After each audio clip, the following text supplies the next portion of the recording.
ಸರ್ಕಾರಿ ಪ್ರೌಢಶಾಲೆ ಚಿಕ್ಕೋಡಿಯಲ್ಲಿ ನೂತನ ವಿದ್ಯಾರ್ಥಿಗಳ ಸ್ವಾಗತ ಹಾಗೂ ಪ್ರತಿಭಾ ಪುರಸ್ಕಾರ ಸಮಾರಂಭ. ಸ್ಥಳೀಯ ಸರ್ಕಾರಿ ಪ್ರೌಢಶಾಲೆಯಲ್ಲಿ ದಿನಾಂಕ 11 ಜುಲೈ 2026ರಂದು 2026 ಹಾಗೂ 27ನೇ ಸಾಲಿನ 8ರಿಂದ 10ನೇ ತರಗತಿಗಳ ನೂತನ ವಿದ್ಯಾರ್ಥಿಗಳ ಸ್ವಾಗತ, ಕಳೆದ ಸಾಲಿನ SSLC ಪರೀಕ್ಷೆಯ ಸಾಧಕ ವಿದ್ಯಾರ್ಥಿಗಳ ಸನ್ಮಾನ, ಉಚಿತ ಶಾಲಾ ಬ್ಯಾಗ್ ವಿತರಣೆ ಹಾಗೂ ಸಾಂಸ್ಕೃತಿಕ ಕಾರ್ಯಕ್ರಮಗಳ ಉದ್ಘಾಟನಾ ಸಮಾರಂಭವು ಅತ್ಯಂತ ವೈಭವದಿಂದ ಜರುಗಿತು. ಈ ಕಾರ್ಯಕ್ರಮವನ್ನು ವಿದ್ಯಾರ್ಥಿಗಳು ಕನ್ನಡದಲ್ಲಿ ಪ್ರಾರ್ಥನಾ ಗೀತೆ ಹಾಗೂ ಉರ್ದು ಭಾಷೆಯಲ್ಲಿ ನಾತ್ ಪ್ರಸ್ತುತಪಡಿಸುವ ಮೂಲಕ ಭಕ್ತಿಪೂರ್ವಕವಾಗಿ ಚಾಲನೆ ನೀಡಿದರು. ವೇದಿಕೆಯಲ್ಲಿದ್ದ SDMC ಪದಾಧಿಕಾರಿಗಳನ್ನು ಹಾಗೂ ಪಾಲಕರನ್ನು ಪುಷ್ಪಗುಚ್ಛ ನೀಡಿ ಆತ್ಮೀಯವಾಗಿ ಸ್ವಾಗತಿಸಲಾಯಿತು. ಶಾಲೆಯ 10ನೇ ತರಗತಿಯ ವಿದ್ಯಾರ್ಥಿಗಳು ನೂತನವಾಗಿ ದಾಖಲಾದ 8 ಮತ್ತು 9ನೇ ತರಗತಿಯ ವಿದ್ಯಾರ್ಥಿಗಳಿಗೆ ಪೆನ್ನು ನೀಡುವುದರ ಮೂಲಕ ವಿಶಿಷ್ಟವಾಗಿ ಬರಮಾಡಿಕೊಂಡರು. ಈ ಕಾರ್ಯಕ್ರಮದ ಮುಖ್ಯ ಅತಿಥಿಗಳಾಗಿ ಆಗಮಿಸಿದ್ದ ಚಿಕ್ಕೋಡಿ ಡಯಟ್ ಪ್ರಾಂಶುಪಾಲರಾದ ಶ್ರೀ JP ತಂಗಡಿ ಅವರು ಮಾತನಾಡಿ, ಸರ್ಕಾರಿ ಶಾಲೆಗಳಲ್ಲಿ ದಾಖಲಾತಿ ಹೆಚ್ಚಳವಾಗಿರುವುದು ಶ್ಲಾಘನೀಯ. ವಿದ್ಯಾರ್ಥಿಗಳು ಶಾಲೆಯಲ್ಲಿ ದೊರೆಯುವ ಎಲ್ಲ ಸೌಲಭ್ಯಗಳನ್ನು ಸದ್ಬಳಕೆ ಮಾಡಿಕೊಂಡು ಗುಣಮಟ್ಟದ ಶಿಕ್ಷಣವನ್ನು ಪಡೆಯಬೇಕು. ಆ ಮೂಲಕ ಸಮಾಜದಲ್ಲಿ ಉತ್ತಮ ಪ್ರಜೆಗಳಾಗಿ ಮೂಡಿ ಬರಬೇಕು ಎಂದು ಪ್ರೇರಣಾದಾಯಕ ಮಾರ್ಗದರ್ಶನ ನೀಡಿದರು. ಬಾಗಲಕೋಟೆ ಜಿಲ್ಲೆಯ ಗುಳೇದಗುಡ್ಡದ JM ಅಲ್ಪಸಂಖ್ಯಾತರ ಪತ್ತಿನ ಸಹಕಾರಿ ಸಂಘದ ಧನ ಸಹಾಯದ ಮೂಲಕ ಪೂರೈಕೆಯಾದ ಶಾಲಾ ಬ್ಯಾಗ್ಗಳನ್ನು ವೇದಿಕೆಯ ಮೇಲಿನ ಗಣ್ಯರು ಮಕ್ಕಳಿಗೆ ವಿತರಿಸಿದರು. ಮಾರ್ಚ್ 2026ರ SSLC ಪರೀಕ್ಷೆಯಲ್ಲಿ ಅತ್ಯುನ್ನತ ಸಾಧನೆ ಮಾಡಿದ ಕನ್ನಡ ಹಾಗೂ ಉರ್ದು ಮಾಧ್ಯಮದ ತಲಾ 3 ವಿದ್ಯಾರ್ಥಿಗಳಿಗೆ ಸ್ಮರಣಿಕೆ ನೀಡಿ ಗೌರವಿಸಲಾಯಿತು. ಚಿಕ್ಕೋಡಿಯ ರಿಯಲ್ ಎಸ್ಟೇಟ್ ಉದ್ಯಮಿಗಳಾದ ಶ್ರೀ ಆಸಿಫ್ ಬಾಗ್ವಾನ್, ಶ್ರೀ ಅಶೋಕ್ ನಾಂದಣಿ, ಶ್ರೀ ಸಮೀರ್ ಕುಡ್ಚೆ ಹಾಗೂ ದೈಹಿಕ ಶಿಕ್ಷಣ ಶಿಕ್ಷಕರಾದ ಶ್ರೀ ಶಿವಯೋಗಿ ಅವರ ಜಂಟಿ ಪ್ರಾಯೋಜಕತ್ವದಲ್ಲಿ ಹೆಚ್ಚು ಅಂಕ ಗಳಿಸಿದ ಬಡ ವಿದ್ಯಾರ್ಥಿನಿಯರಾದ ಮಹಾದೇವಿ ನವಲೆ ಹಾಗೂ ಸಾದಿಯಾ ಸೈಯದ್ ಅವರ ಉನ್ನತ ವ್ಯಾಸಂಗಕ್ಕಾಗಿ ತಲಾ 10,000 ರೂಪಾಯಿಗಳ ನಗದು ಪ್ರೋತ್ಸಾಹಧನವನ್ನು ನೀಡಲಾಯಿತು. ಹಿರಿಯ ಶಿಕ್ಷಕರಾದ ಶ್ರೀ SS ಕಮ್ತೆ ಅವರು ವಿದ್ಯಾರ್ಥಿಗಳಿಗೆ ಶಿಸ್ತು, ನಡವಳಿಕೆ ಹಾಗೂ ಅಭ್ಯಾಸ ಕ್ರಮಗಳ ಕುರಿತು ಪ್ರೇರಣಾದಾಯಕ ನುಡಿಗಳನ್ನಾಡಿದರು. ಪಾಲಕರಾದ ಶ್ರೀ ಅರವಿಂದ್ ಮಾಳ್ಗೆ ಹಾಗೂ ಮೌಲಾನಾ ತಲ್ಹಾ ಅವರು ಶಾಲೆಯ ಶೈಕ್ಷಣಿಕ ವಾತಾವರಣ ಮತ್ತು ಪ್ರಗತಿಯ ಕುರಿತು ಮೆಚ್ಚುಗೆ ವ್ಯಕ್ತಪಡಿಸಿದರು. ಸಾಂಸ್ಕೃತಿಕ ಕಾರ್ಯಕ್ರಮದ ಭಾಗವಾಗಿ ವಿದ್ಯಾರ್ಥಿಗಳು ಸುಶ್ರಾವ್ಯ ಕಂಠದಿಂದ ಗೀತೆಗಳನ್ನು ಹಾಡಿ ರಂಜಿಸಿದರು. ಈ ಕಾರ್ಯಕ್ರಮದ ಅಧ್ಯಕ್ಷತೆ ವಹಿಸಿದ್ದ ಶಾಲೆಯ ಮುಖ್ಯೋಪಾಧ್ಯಾಯರಾದ ಶ್ರೀ PM ಮಕಾಂದಾರ್ ಅವರು ಮಾತನಾಡಿ, ಶಾಲೆಯ ಅಭಿವೃದ್ಧಿ, ದಾಖಲಾತಿ ಹೆಚ್ಚಳ ಮತ್ತು ಗುಣಮಟ್ಟದ ಶಿಕ್ಷಣಕ್ಕಾಗಿ ನಮ್ಮ ಶಿಕ್ಷಕ ವೃಂದವು ತಂಡದೋಪಾದಿಯಲ್ಲಿ ಶ್ರಮಿಸುತ್ತಿದೆ. ಇಲಾಖೆಯ ಮೇಲಾಧಿಕಾರಿಗಳ ಮಾರ್ಗದರ್ಶನ ಹಾಗೂ SDMC ಪದಾಧಿಕಾರಿಗಳ ಸಹಕಾರದಿಂದ ಇದು ಸಾಧ್ಯವಾಗಿದೆ. ಮಕ್ಕಳ ಉಜ್ವಲ ಭವಿಷ್ಯವನ್ನು ರೂಪಿಸುವುದೇ ನಮ್ಮ ಶಾಲೆಯ ಮುಖ್ಯ ಧ್ಯೇಯ ಎಂದು ಹೆಮ್ಮೆಯಿಂದ ತಿಳಿಸಿದರು.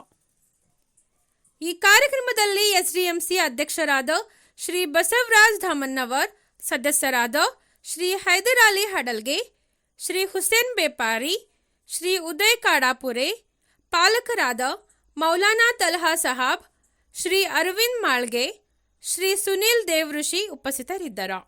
ಶೈಕ್ಷಣಿಕ ಸಿಬ್ಬಂದಿ ವರ್ಗದವರಾದ MA ಕನ್ವಾಡೆ, Shri YR Bhandare, Shri IA Patel, Shrimati SB Kamble, Shrimati SB ಜನಗೌಡ, Shrimati JH Kadiwal, ಅತಿಥಿ ಶಿಕ್ಷಕಿಯರು, B.Ed ಪ್ರಶಿಕ್ಷಣಾರ್ಥಿಗಳು ಹಾಗೂ ಬೋಧಕೇತರ ಸಿಬ್ಬಂದಿ ವರ್ಗದವರು ಉಪಸ್ಥಿತರಿದ್ದರು.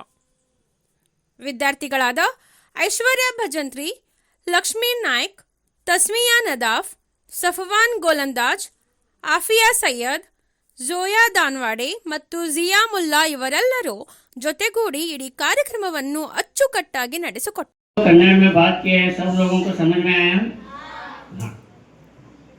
ಅವರು ಬಹಳ ಉನ್ನತ ಶಬ್ದಗಳನ್ನು ಬಳಸಿ ನಿಮಗೆಲ್ಲ ಮಾರ್ಗದರ್ಶನ ಮಾಡಿದರು, ಸಲಹೆ ಸೂಚನೆಗಳನ್ನು ಕೊಟ್ಟರು, ಕಿವಿ ಮಾತುಗಳನ್ನು ಕೊಟ್ಟರು. ಇವತ್ತು ನಮ್ಮ ಸರ್ಕಾರಿ ಶಾಲೆಗಳಲ್ಲಿ ದಾಖಲಾತಿ ಹೆಚ್ಚಾಗ್ತಾ ಇದೆ ಅನ್ನುವಂಥದ್ದನ್ನು ಮನಗಂಡು ಅವರು ಕೆಲವೊಂದು ಮತ್ತೆ ಮುಂದೆ ಭವಿಷ್ಯದ ಯೋಜನೆಗಳನ್ನು ಹೇಳಿದರು. ಚಿಕ್ಕೋಡಿ ನಗರದಲ್ಲಿ ಎಲ್ಲರಿಗೂ ಗೊತ್ತಿರುವಂತೆ ಬಹಳಷ್ಟು ಕಾಂಪಿಟೇಷನ್ ಇದೆ, ಪ್ರೈವೇಟ್ ಸ್ಕೂಲ್ಸ್ ಇದೆ. ಅಂಥ ಒಂದು ಕಾಂಪಿಟೇಷನ್ನಲ್ಲಿ ಕೂಡ ಸರ್ಕಾರಿ ಶಾಲೆಗಳಿಗೆ ಇವತ್ತು ಮಕ್ಕಳು ಬರ್ತಾ ಇದ್ದಾರೆ ಅಂತಂದರೆ ಆ ಸರ್ಕಾರಿ ಶಾಲೆಗಳಲ್ಲಿ ಎಂತಹ ಗುಣಮಟ್ಟದ ಶಿಕ್ಷಣ ಇದೆ ಅನ್ನುವಂಥದ್ದು ಮಾನ್ಯರು ಅವ್ರ ಮಾತುಗಳಲ್ಲಿ ಹೇಳಿದರು. ಶಿಕ್ಷಣದ ಮಹತ್ವದ ಬಗ್ಗೆ ಹೇಳಿದರು. ಮಕ್ಕಳು ಮಾತಾಡಿದ್ರು ನೀವು, आपने जो बताया इलम का इम्पोर्टेंस क्या है, तालीम की इम्पोर्टेंस क्या है. ಇನ್ನೂ ಒಂದು ನಮ್ಮ ಶಾಲೆಯಲ್ಲಿ ಸರ್ ಈಗ 77 ಉರ್ದು 8 ಅಡ್ಮಿಷನ್ ಅದ ರೀ, 54 ಕನ್ನಡದಲ್ಲಿ ಅಡ್ಮಿಷನ್ ಆಗಿದ್ದವು. 9ನೇ ತರಗತಿ ಉರ್ದುದಲ್ಲಿ 8 ಜನ ಮತ್ತು ಹೊಸದಾಗಿ ದಾಖಲಾಗಿದ್ದಾರೆ ರೀ. ಕನ್ನಡ ಮಾಧ್ಯಮದಲ್ಲಿ 40 ಜನ ಹೊಸದಾಗಿ ನಮ್ಮ 9th ತರಗತಿಗೆ ದಾಖಲಾಗಿದ್ದಾರೆ. ಅಂದರೆ ಕಳೆದ 2-3 ವರ್ಷಗಳಿಗೆ ಹೋಲಿಕೆ ಮಾಡಿದಾಗ ಈ ವರ್ಷ ನಮ್ಮ ಶಾಲೆಗೆ ದಾಖಲೆಯನ್ನು ಪಡೆದಿರುವಂತಹ ಮಕ್ಕಳ ಸಂಖ್ಯೆ ಹೆಚ್ಚಾಗಿರುವಂಥದ್ದು. ಅದಕ್ಕೆಲ್ಲ ಬಹಳಷ್ಟು ಹಿನ್ನೆಲೆಗಳದಾವು, ಬಹಳಷ್ಟು ಪರಿಶ್ರಮ ಇದೆ. ಎಲ್ಲ ಶಿಕ್ಷಕರು ಸೇರಿ ಏನು ನಮ್ಮದು ಪರೀಕ್ಷೆಗಳು ನಡೆಯಿತು ಅದಕ್ಕಿಂತ ಮುಂಚಿನ ಪ್ರಯತ್ನ, ವೆಕೇಷನ್ ಅವಧಿಯಲ್ಲಿ, ರಜೆ ಅವಧಿಯಲ್ಲಿ ಒಂದು ಶಿಕ್ಷಕರ ನಿರಂತರ ಪ್ರಯತ್ನ, ಪಾಲಕರೊಂದಿಗೆ ಒಂದು ಸಂಪರ್ಕ ಮಾಡಿ ವಿದ್ಯಾರ್ಥಿಗಳಿಗೆ ಪ್ರವೇಶವನ್ನು ಪಡೆಯುವಂಥದ್ದು. ಅದಕ್ಕಿಂತ ಮುಂಚೆ ಪ್ರಾಥಮಿಕ ಶಾಲೆಗಳಿಗೆ ಹೋಗಿ ಅಲ್ಲಿ ಮಕ್ಕಳಿಗೆ ಭೇಟಿಯಾಗಿ ಅಲ್ಲಿ ಹೆಡ್ಮಾಸ್ಟರ್ಗಳಿಗೆ, ಅಲ್ಲಿ ಶಿಕ್ಷಕರಿಗೆ ಇವು ಎಲ್ಲ ಮಾಡಿದಾಗ ಮತ್ತು ನಮ್ಮ ಶಾಲೆಯಲ್ಲಿ ಆ ರೀತಿಯ ಒಂದು ಶಿಕ್ಷಣ ಸಿಗ್ತಾ ಇದೆ ಅನ್ನುವಂಥ ಕಾರಣಕ್ಕೆ ಇವತ್ತು ದಾಖಲಾತಿಗಳು ಹೆಚ್ಚಾಗ್ತಾ ಇದ್ದಾವೆ, ಖುಷಿ ಆಗ್ತಾ ಇದೆ. ಇವತ್ತು ನಮ್ಮ ಸರ್ಕಾರ, ಶಿಕ್ಷಣ ಇಲಾಖೆ ಸರ್ಕಾರಿ ಶಾಲೆಗಳ ಸಬಲೀಕರಣದತ್ತ, ಸರ್ಕಾರಿ ಶಾಲೆಯಲ್ಲಿ ಗುಣಮಟ್ಟದ ಶಿಕ್ಷಣವನ್ನು ಕೊಡಬೇಕು ಅಂಥೇಳಿ ಆ ಶಿಕ್ಷಕರ ನೇಮಕಾತಿ, ಒಳ್ಳೆ ಮೆರಿಟ್ ಇರುವಂತಹ ಶಿಕ್ಷಕರನ್ನ ನೇಮಕಾತಿ ಮಾಡ್ಕೊತಾರೆ. ಅದೇ ರೀತಿ ಬಹಳಷ್ಟು ಮೂಲಭೂತ ಸೌಲಭ್ಯಗಳು ಏನೂ ಕೊರತೆ ಇಲ್ಲ. ಇವತ್ತು ಏನಾರ ಕೊರತೆ ಇದ್ರೆ ಅದು ನಮ್ಮ SDMC ಅವರು, ಪಾಲಕರು, ಸಮುದಾಯದವರು, ಸಂಘ ಸಂಸ್ಥೆಯವರು ಏನು ಮಾಡ್ತಾ ಇದ್ದಾರೆ, ಆ ಸರ್ಕಾರಿ ಶಾಲೆ ಮಕ್ಕಳಿಗೆ ಏನು ಕೊರತೆ ಇದೆ ಅವುಗಳನ್ನು ಕೊಡುವಂತಹ ಕೆಲಸ ಮಾಡ್ತಾ ಇದ್ದಾರೆ. ಹೀಗಾಗಿ ಇವತ್ತು ಸರ್ಕಾರಿ ಶಾಲೆಗಳು ಅಂತಂದ್ರೆ ಶ್ರೀಮಂತ ಶಾಲೆಗಳು ಅಂತೇಳಿ ಅಧಿಕಾರಿಗಳೆಲ್ಲ ಹೇಳ್ತಾರೆ. ಹೀಗಾಗಿ ಇಲ್ಲಿ ಕೊಡ್ತಾ ಇರುವಂತಹ ಶಿಕ್ಷಣದ ಬಗ್ಗೆ ಅವರಿಗೆ ಮನವರಿಕೆ ಆಗಿದೆ. ಇಲ್ಲಿ ಒಂದು ನಮ್ಮ ಒಂದು ಕಾರ್ಯಕ್ರಮದಲ್ಲಿ ಸರ್ ಯಾವ ರೀತಿ ಒಂದು ಸಾಮರಸ್ಯ, ಇಲ್ಲಿ ಕನ್ನಡ ಉರ್ದು ಎರಡೂ ಇರೋದ್ರಿಂದ ಬಹಳ ಸೌಹಾರ್ದಯುತವಾದಂತಹ ಒಂದು ವಾತಾವರಣ.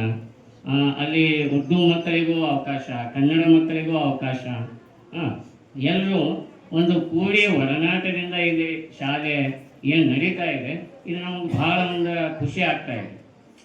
ಅಂದರೆ ಇಲ್ಲಿ ಏನೂ ಅಂಥದ್ದು ಸಮಸ್ಯೆನೇ ಇಲ್ಲ.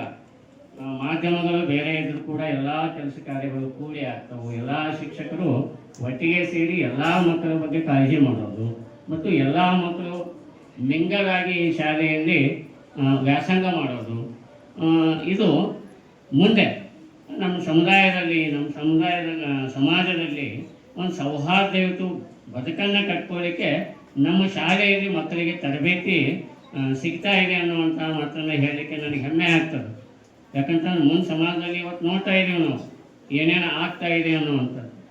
ಆ ಒಂದು ಮಕ್ಕಳಿಗೆ ಕಲ್ಪನೆ, ಒಂದು ಸೌಹಾರ್ದ ಬದುಕುವಂಥದ್ದು, ಬದುಕನ್ನು ಕಟ್ಟಿಕೊಳ್ಳುವಂಥದ್ದು, ಶಿಕ್ಷಣದಿಂದ ಬದುಕನ್ನು ಕಟ್ಟಿಕೊಳ್ಳೋದು ಹೇಗೆ ಅನ್ನುವಂಥದ್ದು. ಅದಕ್ಕಾಗಿ ನಮ್ಮ ಶಾಲೆಯಲ್ಲಿ ಈ ಹಿಂದೆ ಕಾರ್ಯಕ್ರಮಗಳು ಮಾಡಿದಾಗ ನಾವು ಶಿಕ್ಷಣ, ಶಿಸ್ತು, ಸಂಸ್ಕಾರ ಅಂತೇಳಿ ಶಬ್ದ ಬಳಕೆ ಮಾಡ್ತಿದ್ರು ನಮ್ಮ ಭಂಡಾರಿ ಸರ್.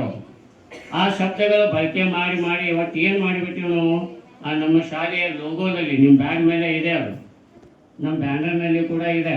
ಆ ಲೋಗೋದಲ್ಲಿ ನಾವು ಏನು ಮಾಡಿದ್ದೀವಿ, ನಮ್ಮ ಶಾಲೆಯ ಒಂದು ಧ್ಯೇಯವಾಕ್ಯ, ಒಂದು ಧ್ಯೇಯ ಏನಪ್ಪ ಅಂತಂದ್ರೆ ಶಿಕ್ಷಣ, ಶಿಸ್ತು, ಸಂಸ್ಕಾರ ಅನ್ನುವಂಥದ್ದು. ಅವು ಎಲ್ಲ ಇಲ್ಲಿ ಮಕ್ಕಳಲ್ಲಿ ಮೈಗೂಡಿಸ್ಲಿಕ್ಕೆ ಇಲ್ಲಿ ನಿರಂತರ ಪ್ರಯತ್ನ ಆಗ್ತಾ ಇದೆ. ಶಿಕ್ಷಕರೆಲ್ಲ ಸೇರಿ ಆ ಪ್ರಯತ್ನಗಳನ್ನು ಮಾಡ್ತಾ ಇದ್ದೀವಿ. ಒಟ್ಟಾರೆ ನಮ್ಮ ಇಡೀ ನಮ್ಮ ಶಾಲೆಯ ಎಲ್ಲ ಶಿಕ್ಷಕರ ಒಂದು ಏನು ನಮ್ಮ ತಂಡ ಇದೆ, ನಮ್ಮ ತಂಡದ ಮುಖ್ಯ ಉದ್ದೇಶ, ಗುರಿನೂ ನಮ್ಮ ಮಕ್ಕಳ ಭವಿಷ್ಯ ಉಜ್ವಲ ಆಗಬೇಕು, ಅವ್ರ ಭವಿಷ್ಯದಲ್ಲಿ ಉತ್ತಮ ನಾಗರಿಕರಾಗಬೇಕು, ಉನ್ನತ ಮಟ್ಟಕ್ಕೆ ಬೆಳಿಬೇಕು. ಈ ಸಮಾಜ ಸುಧಾರಣೆಯಲ್ಲಿ ಅವರನ್ನೇ ಅವರು ತೊಡಗಿಸ್ಕೋಬೇಕು. ಈ ಸಮಾಜ ಸುಧಾರಣೆಯಲ್ಲಿ ಅವ್ರ ಪಾತ್ರ ನಿರ್ಣಾಯಕ ಆಗಬೇಕು. ಒಂದು ಒಳ್ಳೆಯ ಬದುಕನ್ನು ಕಟ್ಕೋಬೇಕು. ಇಂಥ ಒಂದು ನಿರೀಕ್ಷೆಗಳು. ಅದಕ್ಕಾಗಿ SLC ಪರೀಕ್ಷೆ ಅತಿ ಹೆಚ್ಚು ಅಂಕ ಪಡೆಯುವಲ್ಲಿ ಹೆಚ್ಚು ಫಲಿತಾಂಶ ಆಗಲಿ ಅಂಥೇಳಿ ನಾವು ಬಹಳಷ್ಟು ಎಲ್ಲ ಶಿಕ್ಷಕರು ಶ್ರಮವನ್ನು ಹಾಕ್ತಾ ಇದ್ದೀವಿ. ಆ ಒಂದು ಪ್ರಯತ್ನಕ್ಕೆ ಪ್ರತಿಫಲ ಕೂಡ ಸಿಗ್ತಾ ಇದೆ. ಇವತ್ತೇನು ನೀವು ನಮ್ಮ ಮುಖ್ಯ ಅತಿಥಿಗಳಿಗೆ ನೋಡ್ತಾ ಇದ್ದೀವಿ. ಇವತ್ತು ಸರ್ಕಾರಿ ಶಾಲೆಗಳಲ್ಲಿ ವಿದ್ಯಾರ್ಥಿಗಳ ಸಂಖ್ಯೆ ಕಡಿಮೆ ಆಗ್ತಾ ಇದೆ ಅಂತ ತಿಳ್ಕೊಂಡು ನಮ್ಮ ಕರ್ನಾಟಕ ಸರ್ಕಾರ ಬೇರೆ ಬೇರೆ ಯೋಜನೆಗಳನ್ನ ಮಾಡಿ ಸರ್ಕಾರಿ ಶಾಲೆಗಳಿಗೆ ಮಕ್ಕಳನ್ನ ಕರೆತಕ್ಕಂತ ಯೋಜನೆಗಳನ್ನ ಹಾಕೊಳ್ತಾ ಇದೆ. ಆದರೆ ನಮ್ಮ ಚಿಕ್ಕೋಡಿ ಶೈಕ್ಷಣಿಕ ಜಿಲ್ಲೆಯಲ್ಲಿ ಸರ್ಕಾರಿ ಶಾಲೆಗಳಲ್ಲಿ, ಮುಖ್ಯವಾಗಿ ಪ್ರೌಢಶಾಲೆಗಳಲ್ಲಿ ಬಹಳಷ್ಟು ವಿದ್ಯಾರ್ಥಿಗಳು ನಮ್ಮ ಶಾಲೆ ಕಡೆಗೆ ಬರ್ತಾ ಇದ್ದಾರೆ. ಇವತ್ತು ನಾವು ನೋಡಿದ್ರೆ 125 ಅಡ್ಮಿಷನ್ 8 ಚಿಕ್ಕೋಡಿ ನಗರದಲ್ಲಿ ಶಾಲೆಗಳು ಬಹಳಷ್ಟು ಅದಾವ. ಅಂತದ್ರೊಳಗೆ 135 ಹುಡುಗರು ನಮ್ಮಲ್ಲಿ ಹೇಳ್ತಿಗೆ ಬರ್ತಾರೆ ಅಂತಂದ್ರೆ ಸುಮ್ಮನೆ ಬರೋದಿಲ್ಲ ಅವರು. ಯಾಕಂತಂದ್ರೆ ಇಲ್ಲಿ ಶಾಲೆಯಲ್ಲಿ ಒಂದು ಗುಣಮಟ್ಟದ ಶಿಕ್ಷಣ ದೊರೀತದ. ಆಮೇಲೆ ಇಲ್ಲಿ ಶಾಲೆಯಲ್ಲಿ ನಮಗೆ ಸುರಕ್ಷತೆ ಇದೆ, ಸರ್ಕಾರದ ಸೌಲಭ್ಯಗಳು ಅದಾವ. ಅದನ್ನೆಲ್ಲ ಉಪಯೋಗ ಮಾಡಿಕೊಂಡು ನಾವು ಮುಂದಿನ ಒಳ್ಳೆಯ ನಾಗರಿಕರಾಗಬೇಕಂತ ತಿಳ್ಕೊಂಡು ಪಾಲಕರು ತಮ್ಮ ಮಕ್ಕಳನ್ನು ಶಾಲೆಗೆ ಹಾಕ್ತಾ ಇದ್ದಾರೆ. ಅದು ಬಹಳ ಸಂತೋಷದ ವಿಷಯ. ಇದಕ್ಕೆಲ್ಲ SDM ಇರ್ಬೋದು, ನಮ್ಮೆಲ್ಲ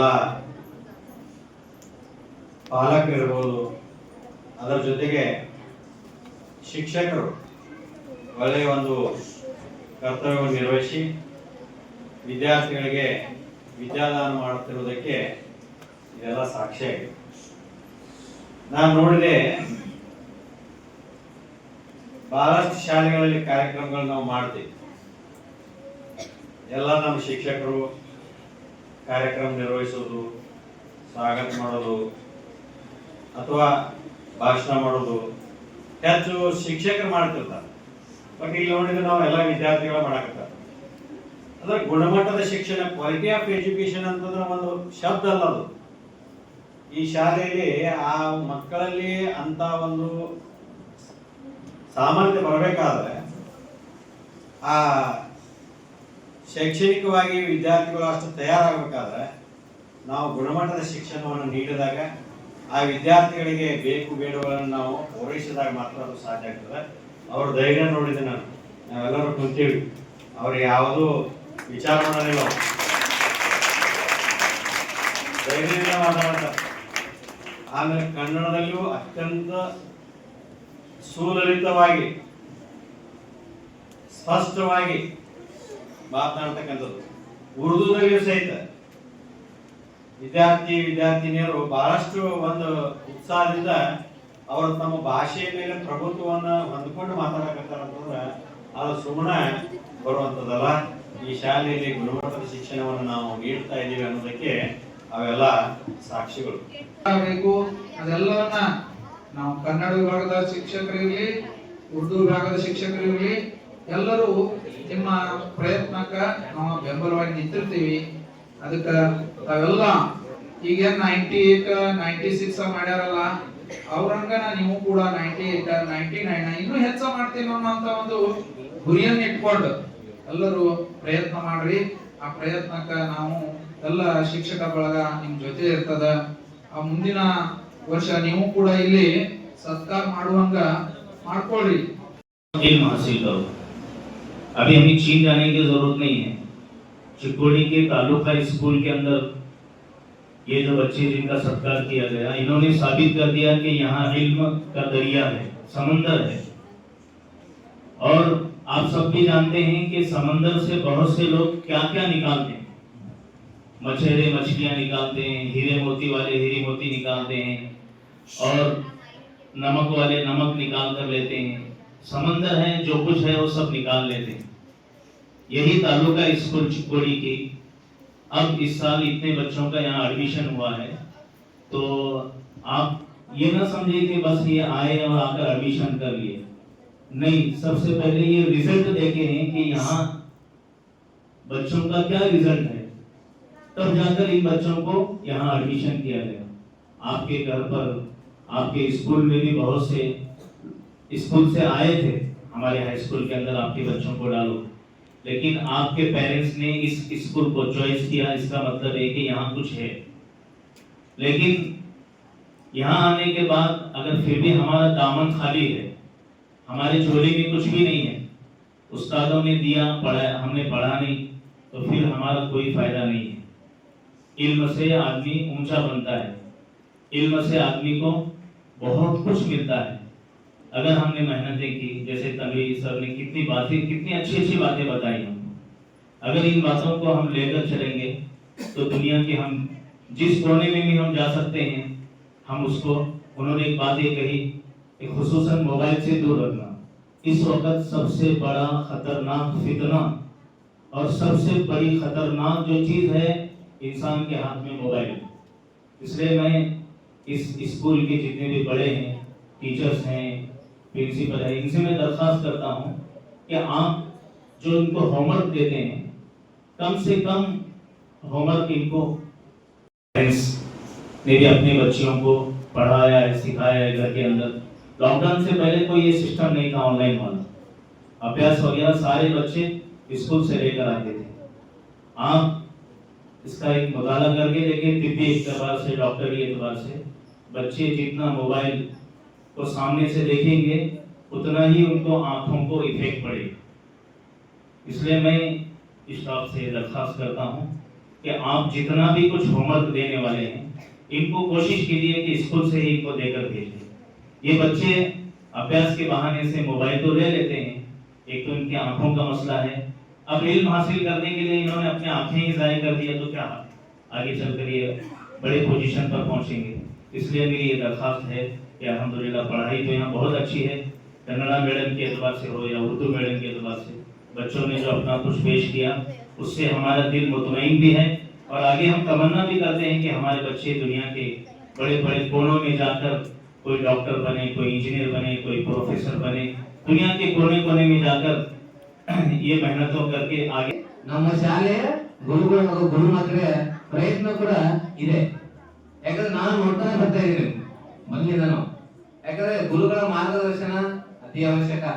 ನಾನು ಎಷ್ಟೇ ಹುಷಾರಿರ್ಬೋದು, ಆದ್ರೆ ಮಾರ್ಗದರ್ಶನ ವೆರಿ ಇಂಪಾರ್ಟೆಂಟ್. ಆ ಮಾರ್ಗದರ್ಶನ ನಾವು ಹೆಜ್ಜೆ ಹಾಕೋದು ಹೋದ್ರೆ ನಾವು ಸರಿಯಾದ ಗುರಿಯನ್ನು ಮುಟ್ಟುತ್ತೇವೆ ಎಂಬುದು ಹೇಳೋದಕ್ಕೆ ಇಚ್ಛೆ ಪಡ್ತಾ ಇದ್ದೀನಿ.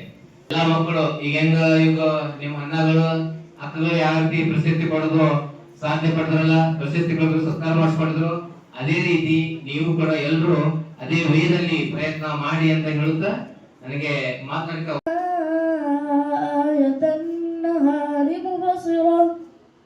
وجعلنا آية النهار مبصرة لتبتغوا فضلا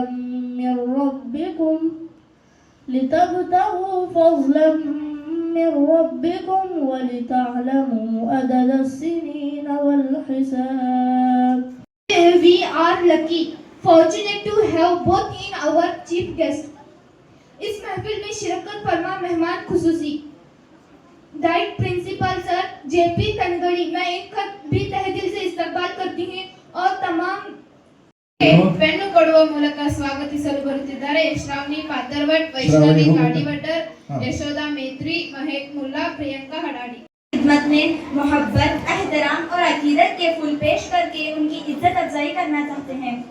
फूल की खुशबू से महके ये अंजुमन सारी, फूल की खुशबू से महके ये अंजुमन सारी, आपकी आमद से बढ़ गई है इस महफिल की Waqari.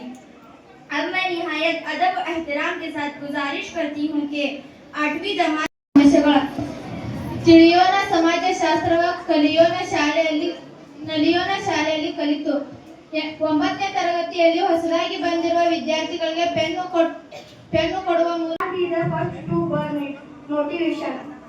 Stand up against wrong, blind following is not loyalty, question injustice. Number 4. Be educated, be organized, and be educated. Motivation. 3-step success formula. Number 1, study hard. Number 2, build networks. Number 3, fight for your right goal. Thank you. और notice सदर महफिल हमारे headmaster साहब और ಗುರುಗಳು ಗುರುಮಾತೆಯರ ಮೇಲೆ ಎಂದಿಗೂ ಚಿರಋಣಿಯಾಗಿರುತ್ತೇನೆ. ತಾವೆಲ್ಲರೂ ಕೂಡ ಶಿಕ್ಷಕರು ಹಾಕಿಕೊಟ್ಟ ಮಾರ್ಗದರ್ಶನದಂತೆ ನಡೆದು ತಾವು ಕೂಡ ಜೀವನದಲ್ಲಿ ಯಶಸ್ವಿಯಾಗುತ್ತೀರಿ ಎಂದು ಹಾರೈಸುತ್ತಾ ನನಗೆ 2 ಮಾತನಾಡಲು ಅವಕಾಶ ಮಾಡಿಕೊಟ್ಟಂತ ಎಲ್ಲರಿಗೂ ಧನ್ಯವಾದ. मैं सारे उस्तादों का शुक्रिया अदा करती हूँ कि मेरी पढ़ाई में बहुत ज्यादा साथ देने के लिए, और आप भी आगे ऐसे ही पढ़ाई करिए मेहनत लगा के. से पाला तुमको तुम्हारे माँ बाप ने यकीनन, तुम इनकी हर एक आरज़ू को, तुम इनकी हर एक आरज़ू को गुलाब जैसे खिला के रखना. ನಾನು ಮಾಡಲಿಲ್ಲ ತಂದಾನೆ ಬಂತಲ್ಲ, ನೀನು ನಗಬೋದ ನಾನಾಗಿ ಅಳಬೋದ, ಹೇ ಶಿವ ಜೀವವ ಕಾಡುತ್ತೀಯಾಗೋ ಶಿವ ಕನಸುವರೆದಾವ, ಶಿವ ಶಿವ ಶಿವ ಶಿವ ಶಿವ ಶಿವ ಶಿವ ಶಿವ ಶಿವ. ಇತಿಹಾಸದ ಹಿಮದಲ್ಲಿನ ಸಿಂಹಾಸನ ಮಾಲೆಯಲ್ಲಿ ಗತ ಸಾಹಸ ಸಾರುತ್ತಿರುವ ಶಾಸನಗಳ ಸಾಲಿನಲ್ಲಿ, ಓಲೆ ಕರಿಯ ಸಿರಿಗಳಲ್ಲಿ ದೇಗುಲಗಳ ಭಿತ್ತಿಗಳಲ್ಲಿ ನಿತ್ಯೋತ್ಸವ ತಾಯಿ ನಿತ್ಯೋತ್ಸವ, ನಿನಗೆ ನಿತ್ಯೋತ್ಸವ ತಾಯಿ ನಿತ್ಯೋತ್ಸವ. ನಮಗೆ ಬಂದಿದೆ ಇಂದು ಯೋಗ್ಯತೆಯನ್ನು ಪಡೆಯುವ ಮುಂದು, ಗುರುಗಳ ಮನವನ್ನು ಅರಸಿ ನಾವು ಸ್ಫೂರ್ತಿ ಪಡೆಯುವೆವು. ಎಷ್ಟು ಚಂದ ಐತಿ ಎಂತ ಅಂದ ಐತಿ ನಮ್ಮೂರ ಶಾಲೆ. 8ಗೂ ಅಡ್ಮಿಷನ್ ಮಾಡಲು ಆಗ್ತೀನಿ, ಏನೋ ಹೆಂಗೋ ಗೊತ್ತಿಲ್ಲ, ಈ ಶಾಲೆನ ಬೇಕನ್ಸಿತ್ತು ನಂಗೆ. ಸರ್ಕಾರಿ ಶಾಲೆ ಎಲ್ಲ ಕಡೆ ಕೇಳಿ ಈ ಶಾಲೆನ ನೋಡಲಾಗಿನ, ಹೆಂಗೋ ಕೇಳಿ ಬಂದ ಮತ್ತು ಅಡ್ಮಿಷನ್ ಮಾಡಿನು. ಆಮೇಲೆ ಈ ಶಾಲೆಗೆ ಬಂದ್ಮೇಲೆ ಎಲ್ಲ ಸರ್ಗಳು ನಂಗೆ ಭಾಳ ಸಪೋರ್ಟ್ ಮಾಡಿರು. ನಂಗೆ ಗೊತ್ತಿರ್ಲಾಗಿತ್ತು ನಾ ಈ ವೇದಿಕೆ ಮೇಲೆ ಮಾತಾಡ್ಬೇಕಂದ್ರೆ ಕಾರಣ ಯಾರಂದ್ರೆ ಈಗ ಇಲ್ಲ ಅವರ ಉರ್ದು ಸರ್ ಮುಲ್ಲಾ ಸರ್ ಅವರ ಒಂದು ದಿವಸ ಹಿಂಗೆ ಕಾರ್ಯಕ್ರಮದಾಗ ಮಾತಾಡಿ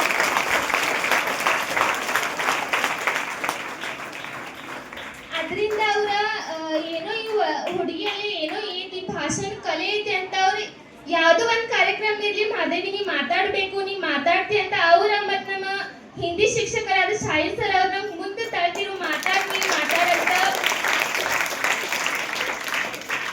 ಅದ ಒಂದು ಅವ್ರು ಏನು ಪ್ರೋತ್ಸಾಹ ಐತಲ್ಲ ಅದರಿಂದ ನಾ ಇವತ್ತು ಇಲ್ಲಿ ಬಂದು ಮಾತಾಡತ್ತೇನು. ನಾ ಈ ಶಾಲೆ ಬಿಟ್ಟು ಹೋದ್ರೂ ಸಹ ಈ ಶಾಲೆ ಶಿಕ್ಷಕರು ನನಗೆ ಇಷ್ಟು ಪ್ರೋತ್ಸಾಹ ಮಾಡ್ತಾರಲ್ಲ, ಎಂದೂ ಶಾಲೆನ ಮರೆಯಂಗಿಲ್ಲ, ಮರೆಯಕ್ಕೂ ಆಗೋದಿಲ್ಲ. ಅಷ್ಟೇ ಮುಂದೆ ನುಡಿಗಳು ಬರೋದು. ಎಲ್ಲರಿಗೂ ಧನ್ಯವಾದಗಳು ಹೇಳ್ತೇನೆ.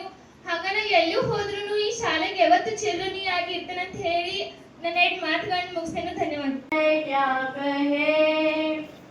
ये बताना आसान है, धरती पर रूप माँ बाप का, उस पे दादा की पहचान है. वालेकुम warahmatullahi wabarakatuh. सर जज़ाकल्लाह मुझे पैसे देने के से इनाम देने के वास्ते. सब जने अच्छे से पढ़ो और अच्छे मार्क्स लेको.